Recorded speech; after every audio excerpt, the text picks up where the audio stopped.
counted among the outlaws. He said, "Come, follow me." People from all walks of life since have been becoming outlaws. Welcome back to Becoming Outlaws. You may and probably have heard about Bitcoin and haven't possibly had a full grasp of what that is. Or you could be a Bitcoin pro, maybe even using it already. But have you considered there could be a broader, even moral or religious implication? That part, I've dipped into Bitcoin a little bit here and there, but that's one avenue I hadn't considered. Well, today we'll have the lead executive producers, Brian and Kelly Estes, of a new documentary called God Bless Bitcoin. We'll find out from them what Bitcoin is, its benefits over traditional currency, the shortcomings of our current financial system, and how faith and morality intersect with the world of cryptocurrency. And we'll get started here by you're either listening or viewing the trailer of the new documentary, God Bless Bitcoin.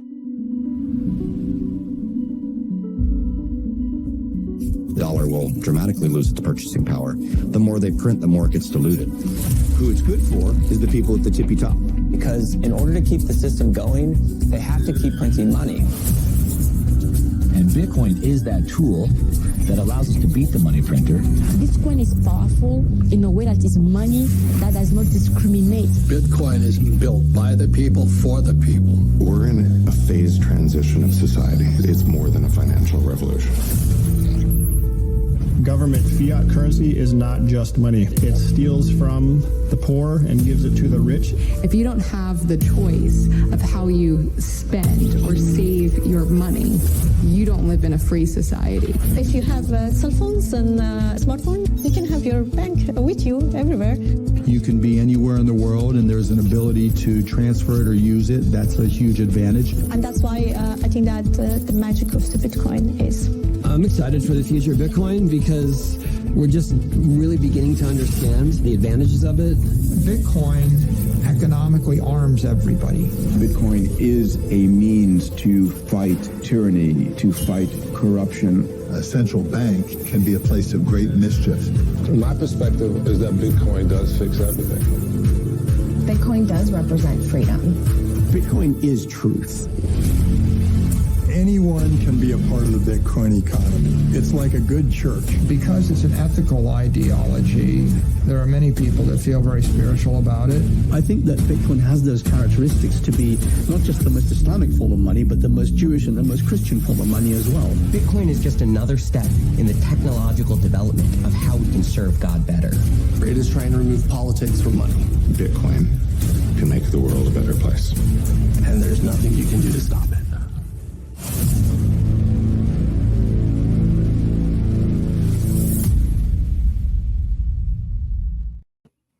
My favorite part of that is at the end where he casually just takes a sip of water there. It's very dramatic ending. Welcome, Brian and Kelly. Personality. We like that too. It shows who David is.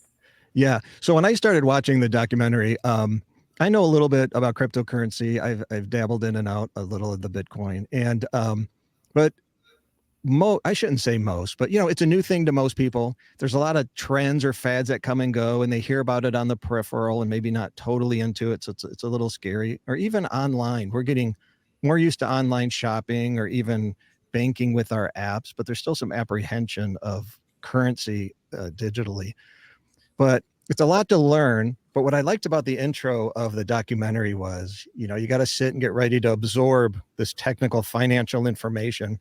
But they start with the question, remember the Brady Bunch? And that was perfect because that drew me. I'm like, yeah, I remember the Brady Bunch. What about them? And how does that play in? Why would you start, your documentary with a Brady Bunch analogy? Well, I think that the reason we did is because even if you haven't seen the Brady Bunch, you can easily find it. But it represents a time and it depicts a time in the United States when our money wasn't broken yet. It was a time when one person in the household could work outside the home. The other person in the household would stay home with the children. You could afford a home and you could afford a life. In the Brady Bunch, the dad happened to be working outside the home and he supported a family of 6 kids, a wife, a live-in maid, and a dog. and on and vacations to Hawaii. And right. Now we do realize TV, but honestly, at one point, that is how America was. Our money wasn't broken. Our government wasn't diluting our purchasing power by printing dollars and without anything backing it. And so that's why we started there, is to say, we used to be like this. What is going on? Right? It's just a starting point for what happened here. It's easy to say it's just a TV show, but the focus wasn't what you're saying. We can see that in retrospect. It was socially progressive because they had a blended family, right? Stepsisters and stuff. But looking back on it, what, if I think about, if you know economics simply, it's, well, there's inflation, but then over time we also make more money. But what is it that has changed so much that at the time it didn't seem odd to have a TV show where an architect could have a full family of 6 and a live-in maid? Yeah, what changed was 1971. So in 1971, Nixon took the U.S. off the gold standard so that the government could print more money to fight the Vietnam War and also to provide social programs for people. Because pre-1971, the government's ability to create money was restricted by the amount of gold that we had set in Fort Knox. And so if you go off the gold standard, now all of a sudden the government can just print money at will to do whatever they want with. And over the last 53 years, they've been doing that, full throttle. So they use that money to conduct unjust wars, these everlasting wars that we've had for the last 53 years. They use it to, to fund things that aren't economically viable. So the government prints this money, and when they do that, like Father Sirico says, it's like diluting the wine with water. It dilutes your purchasing power when you print more money, because the dollar you earn today doesn't buy as much in the future if there's more dollars printed in the future. So your purchasing power gets diluted. So for example, to put numbers to this, 6 years ago, if you had $1,000 in your bank account, today it only buys $520 worth of goods and services. And so if you worked, to make $1,000 6 years ago, why can't you buy $1,000 worth of goods and services? And the reason is because the government stole 480 of those dollars without you knowing about it. So the delusion or the watering down of money, is it the term fiat? Is that called fiat money? Yeah, fiat money is money. So fiat means by decree. So when the government says this money is here by decree, that's what fiat money is. And that's what our money is today. All around the world. So all around the world. So if you look at a US dollar, like that was, made 70 years ago, it's a dollar. It's, it was defined as a dollar in the Constitution, and a dollar is convertible into gold and silver. But if you hold up a dollar bill today, it doesn't say a dollar. It says it's a Federal Reserve note. Okay. We still call them dollars, but they're not dollars. They're Federal Reserve notes. Those Federal Reserve notes aren't backed by anything. So in an example, if you take it down smaller than a dollar, that's where you get people describing that some of our coins cost more to make than they're actually worth. Like a penny is not worth even a penny, right? It's a fraction of a penny. Or in your video, you have talking about a silver dollar used to be $1. Now we cost about $38 to buy a silver dollar. Yeah. So if you go back in the 60s when we were on a hard money standard, that's what that's called. That silver dollar had $1 worth of silver in it. It was $1. It was $1 worth of silver. Today it takes, in the movie we said it takes $38, but they're not dollars. It takes 38 Federal Reserve notes to buy that same dollar worth of silver today. And the reason is because that money got diluted. It's that that $1 of silver should be able to buy, a dollar's worth. It should be worth $1, but it's actually worth $38 because the Federal Reserve notes diluted everybody. So if you're going to present the case, and you do, that Bitcoin has a moral standard to it, that would also mean or implying that current dollars you're talking about, or the way we're doing money, has an immoral. So where does the immorality come from? Is it the deleting the dollar? Is it the way it holds us kind of in captivity because we're enslaved to the governments and the financial institutions, or is it all of the above? All of the above. The answer to that is yes. The immorality of our current fiat system, since you use that word, is that we are being stolen from every day. Every time another dollar comes into circulation, it takes some of our purchasing power. It steals it from us. And, the way we went about deciding what was ethical and what was moral is we went back to the sacred scriptures. For Christians, for me, I'm a Christian, that's the Bible. What does the Bible say about how we are to interact with each other and treat each other? 10 Commandments, thou shalt not steal. When you are taking my purchasing power from me, you are stealing my time, my energy, and my talents. You are taking what I could use to provide for my family from me without my consent. That's theft. And that's immoral. Interesting. So moving over to, let's lay down some foundational terms for people who are brand new. So it's almost interchangeable, but there is a difference. Define a cryptocurrency and then Bitcoin. Okay, so Bitcoin was the first blockchain that was invented. So cryptocurrency is just another word for blockchains. So, and all blockchains it's software. It's open source internet protocol software, and that seems like a lot of words, but we use that type of software every day. When you send an email uses what's called SMTP. That's open source internet protocol software. When you're on the internet, you're using HTTP. That's open source internet protocol software. Bitcoin's the same thing. It's open source. Anybody could use it. And it's money over internet. Basically, that's what it is. And so the difference between Bitcoin and all the other cryptocurrencies that are out there is that Bitcoin's the dominant one.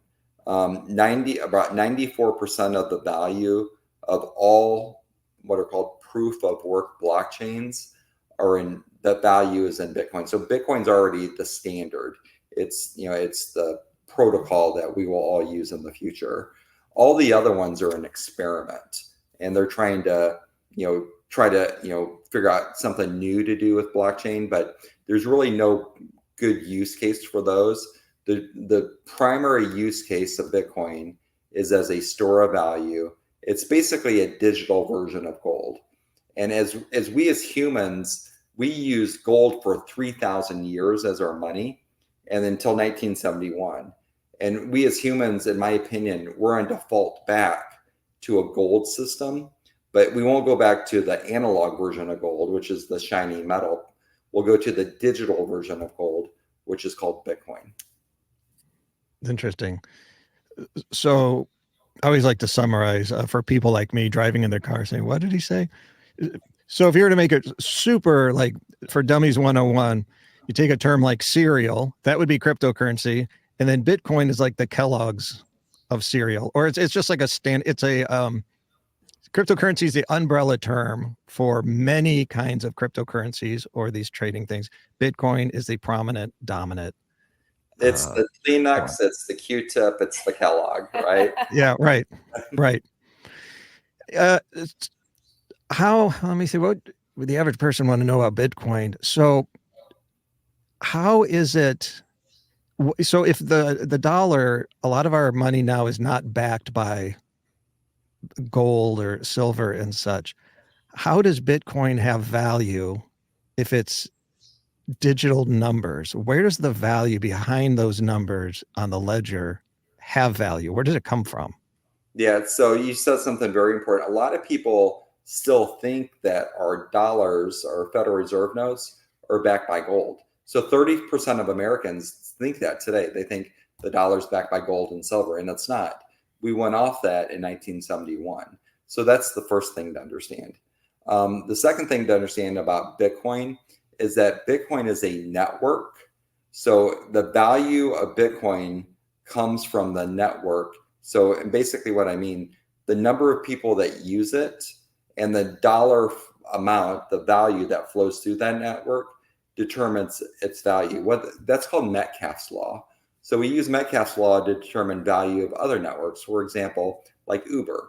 Uber matches up drivers and riders. So if you only have one rider and one driver, that network's not worth very much. But when you have millions of drivers and millions of riders, Uber's worth billions of dollars. Same thing with like Facebook. Facebook matches up friends. eBay matches up buyers and sellers. If you only have one buyer and one seller, eBay's not worth much. When you have billions of buyers and billions of sellers, eBay's worth billions of dollars. So think of Bitcoin as the same thing. As more and more people use the network, the more valuable the network becomes. Right now, there's about 400 million people in the world using the Bitcoin network. The network is growing faster. It's being adopted faster than the internet was being adopted in the 90s. And it's projected that in 6 years, there'll be 4 billion people using the network and not 400 million. It's expected to grow 10x over the next 6 years. So yesterday, I purchased movie tickets from an app. I ordered them, which then pulled numbers from my bank account app. So am I basically doing it already, except I'm connected to a financial institution? Does Bitcoin function just pretty much the same, except it's free from banks being able to shut my money down and kind of giving me permission to do all of that? It's just a freer system. But is that kind of the way it would work for your average person? You're just paying with it's still digital and zeros and ones or however. Yeah. So this is where it gets a little complicated, because the problem with using Bitcoin as currency in the United States is that Bitcoin's back 10 years ago in 2014, the IRS said Bitcoin is property. It's not currency. So whenever you spend property, you have to file a tax return with the IRS, and you have to show what you bought that property for, when you spent it, what you sold it for. And if there's a difference, you have to pay a tax on that. So and that's the way the government has been slowing down the adoption of Bitcoin in the US as currency. So in the US, people really don't use it as currency. They use it as a savings account because there's a limited supply of Bitcoin of 21 million. So when we earn dollars today, we get our paycheck and we pay our bills, and any money that's left over, we need to save those for future use. Well, if you just keep them in dollars, as we talked about, when the government prints more dollars, those dollars get diluted. So I can't buy as much in the future. So you don't want to keep those extra dollars in dollars. You want to put them in something else.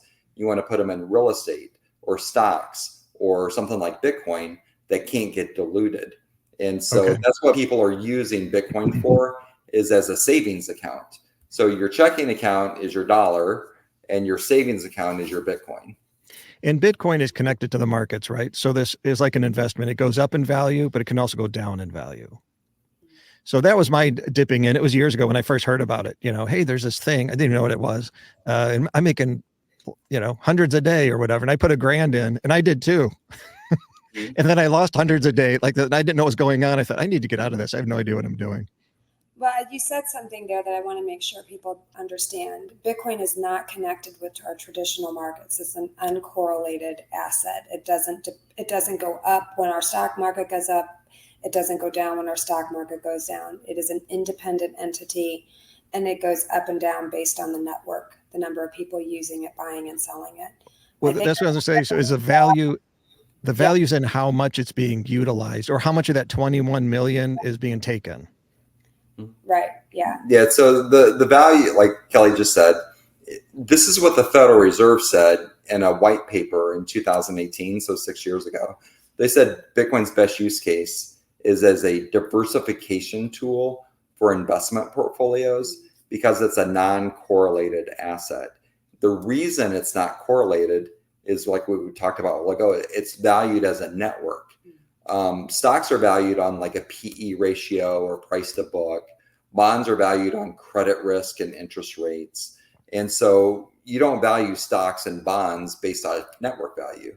You value Bitcoin based on network value. So when you add a small amount of Bitcoin to a diversified investment portfolio, it increases what's called the Sharpe ratio. So it increases your risk-adjusted returns.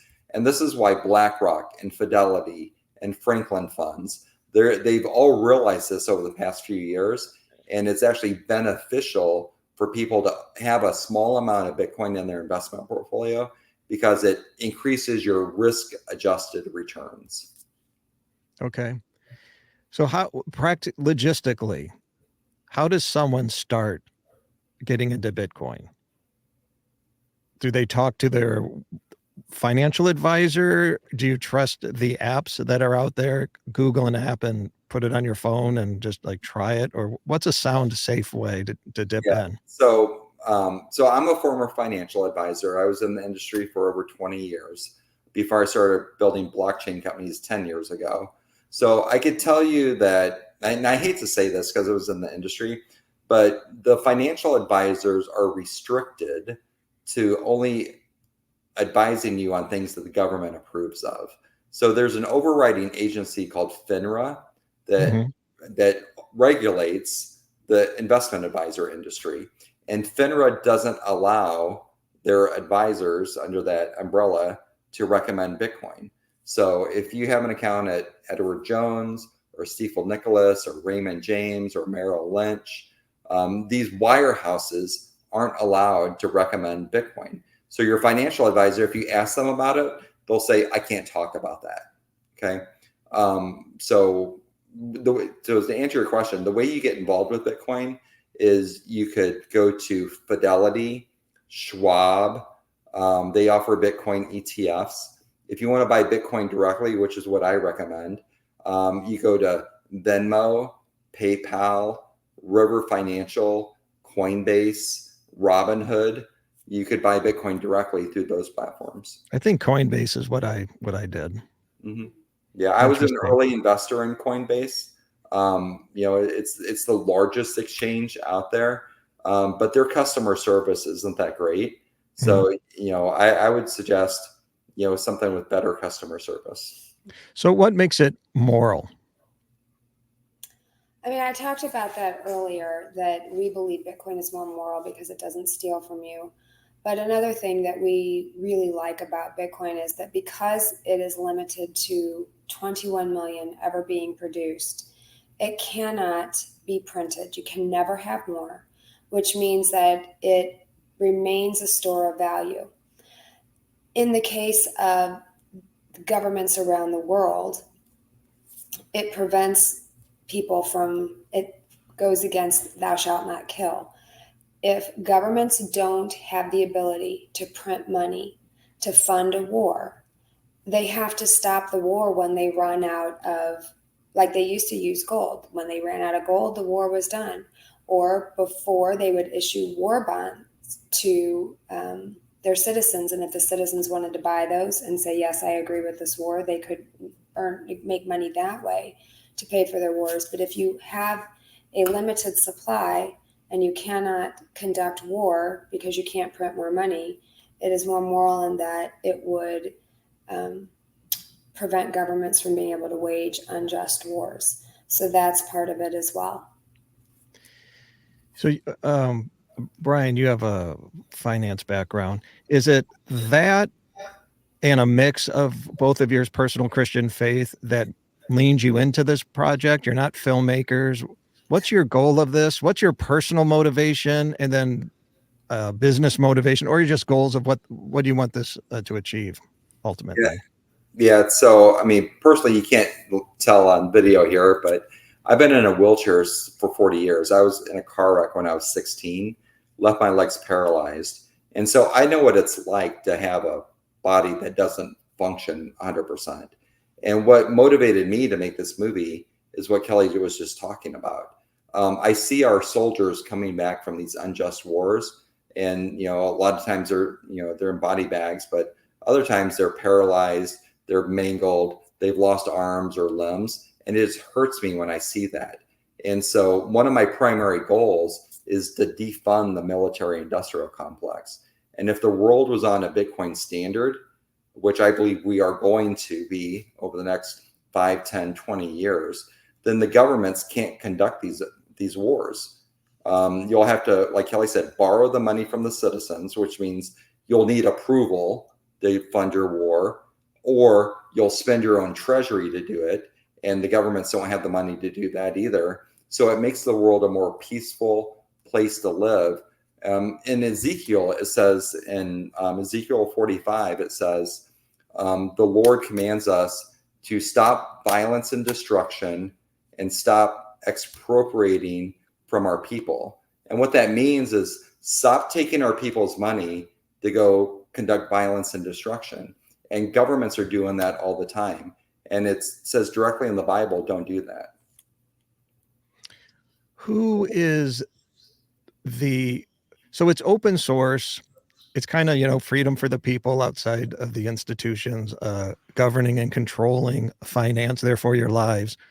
But who controls open source?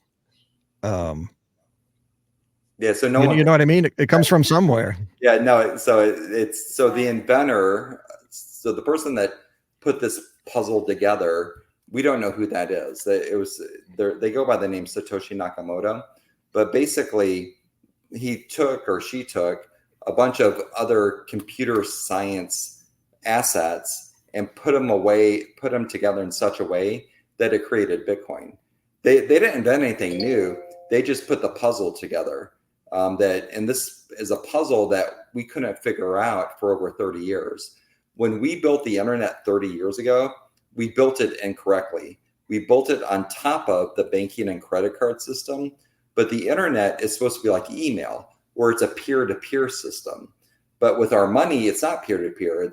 It goes from me to a third party like Bank of America or Visa, and then it goes to the merchant. There's someone always sitting in between us. So we built it incorrectly. Bitcoin fixes that problem. Bitcoin is the software, the open source software that allows us to do peer-to-peer transactions.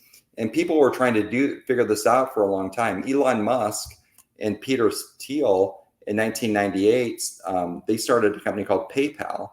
PayPal's original mission was to create a software like Bitcoin, and they couldn't figure out how to do it either. Mm-hmm. So finally someone figured it out in 2009, and they just gave it to the world for free. They could have started a company with it. They could have patented the information. They could have had a big IPO and made billions of dollars, but they didn't. It was a gift. They just gave it to the world for free. Not knowing Satoshi Nakamoto, whatever his name is, Satoshi Nakamoto. Yeah, Satoshi Nakamoto. Yeah. That it's an entity or a person. That part's a little shady, though. You got to admit, don't they or he or whatever have a pretty good financial stake in Bitcoin that kind of sits there? Yeah. So we also made a short film called "What the FUD," and FUD stands for fear, uncertainty, and doubt. It's a slang word in the crypto community. Yeah. So if you watch that 15-minute short, which is also on our website, you go to godblessbitcoin.com, you'll see the movie and you'll see the What the FUD. That 15-minute segment addresses who is Satoshi, how can it be trusted? Bitcoin's bad for the environment. Bitcoin's used by criminals. It addresses all those concerns in that short film. But to your question a while ago, the person who invented Bitcoin controls about 5% of all the Bitcoin, but that Bitcoin hasn't moved in 14 years. Right. So we don't know if that person's still alive or what, but it just sits there in that wallet and it hasn't moved for 14 years. And it could be a person's. We don't know. It might not be just one person. It could be a group of persons, right? That would be my guess. Mine too. Yeah, my guess is the CIA or an organization. Yeah, could be. Yeah. Where would you project, let's say a decade from now, we're going to be with either Bitcoin, assuming it stays king, or at least with cryptocurrency and how it's being utilized? Can we do that? I mean, cryptocurrency, Bitcoin is his area of expertise. I'm a teacher, so I am going to let him. I'm the one who put the story together. He's. I mean, are you confident it's here to stay and is going to replace and revolutionize? We're at some point, like within 5 years, is it going to be like where my parents still write checks and they're always going to write checks? That's how credit cards are going to be. Like most of young society will be like this, like my kids' age would be around 20. Are they going to pick up this stuff and make it mainstream like in the next 15 years, would you think? You're 100% right. So I remember my grandpa, when he made investments, he was investing in gold and silver. Yeah. My dad paid in cash. Yeah, my dad was making investments in like double E savings bonds when I was growing up. When I grew up, when I was an adult, started investing in stocks. But our kids, if you look at our kids, they're investing in Bitcoin. 70% of millennials own Bitcoin. So it's the new asset class. And there's going to be over $40 trillion that's transferred from the older generations down to the millennials over the next 20 years. And a lot of that $40 trillion is on going to Bitcoin as they inherit that money. So this is the new preferred asset class of millennials. It's the future. We're on what's called a mega trend, and mega trends don't stop. A mega trend is like when cars were invented, or like when washing machines were invented, or when computers were invented, or cell phones. These mega trends, once they get going, they're unstoppable. And we're on a mega trend for mass adoption of Bitcoin over the next 6 years. Interesting. What happens when the 21 million is filled up? Is that about 100 years out? Mm-hmm. It is about 100 years out. So the amount of Bitcoin that gets issued out daily is about 450 Bitcoin today. And the way the software works is that reward, that 450 Bitcoin reward that gets sent out to the people who clear the transactions on the network, that gets cut in half every 4 years. So in about 4 years, it goes from 450 to 225. And so there's 32 of those halvings that will occur in the software. And we've had 4 of the 32. And it's going to take about 120 years to have the next 28 halvings. And I mean, we're predicting way out. It's getting ridiculous, but would you think it kind of ends up being like gold then? It's kind of used up and it becomes more valuable and gets spliced down like you're talking about. And that's when you're going to find out where that 5% means. That organization's going to pop out in 120 years and they're going to make their move. Yeah. I mean, there are models out there. Michael Saylor, if you go online and search Michael Saylor Bitcoin Nashville, you'll see his presentation there. And, in his presentation, he puts a value of Bitcoin at $13 million in 20 years. Fidelity, which is a very, very large investment firm, Fidelity, they say Bitcoin could be worth $1 billion per Bitcoin in the future. Yeah. So, if you just own just a little bit, like 0.1 Bitcoin or 0.01 Bitcoin, that's all you really need to own. But you should probably just, learn about it and see if it's something you should know about. And that's really what our film is about. It wasn't about, people often think when you're saying, get into Bitcoin, they want to get rich. They hear numbers like that from Michael Saylor or other projections, and they really think that Bitcoin is a way to get rich. That's not what our film is about at all. Our film is about saying there is this alternative form of gold that allows you to hold value for yourself that other people cannot take from you without your permission. And so those who live in poverty, those who are wage earners, this gives them hope. And that's the whole point of our film, is to open their eyes to it. I want to make really clear that we are not saying that it is a way for people to get rich. It definitely comes across as personal freedom. If the banks close down, you still have your money. If you're in a third world country, or who knows, ours someday, and your government wants to lock up your money, you have access to it's a global open source system. And that is already happening all around the world. For many people outside of the United States, Bitcoin is the difference between life and death. They would have helped a lot of people in the past, historically. Absolutely. For sure. All right. So I watched it on YouTube. I'm going to put the YouTube link in my show notes. Is that the primary source where you want people to go? You mentioned a website too, where you had like that extra video. What's your website? Our website is godblessbitcoin.com. And on there, you can watch it for free. And not only that, you can download it for free. So if you want to host a screening for your church group or a friend group, you can. We made this completely open source because our goal is 1 billion views. We want to spread the message to as many people as possible that Bitcoin is hope. It is a way for you to find a store of value for yourself so that you can plan your life for you and your family. So godblessbitcoin.com has that there, but you can also stream it on YouTube, no problem. Yeah, I for sure want to play the trailer because it's so well done. Visually, technically, you have so many big shooters in there. I don't know who else you could have put in there except Elon Musk, I guess. I don't know, but everyone but him. You did. As I say, everybody but him is in there saying the words. It's very impressive for sure. Thank you. All right. Well, I appreciate you both being on. It was enlightening. Some people like me may have to listen to it a few times, let it sink in, but it's good information. A lot of people say that. And that's good. That's why it's on there for There's free. A lot of information in there. So you probably do need to watch it a few times to catch all the information that's in there. All right. Great. Thank you. Thank you. Thank you. Counted among the outlaws, he said, "Come, follow me." People from all walks of life since have been becoming outlaws.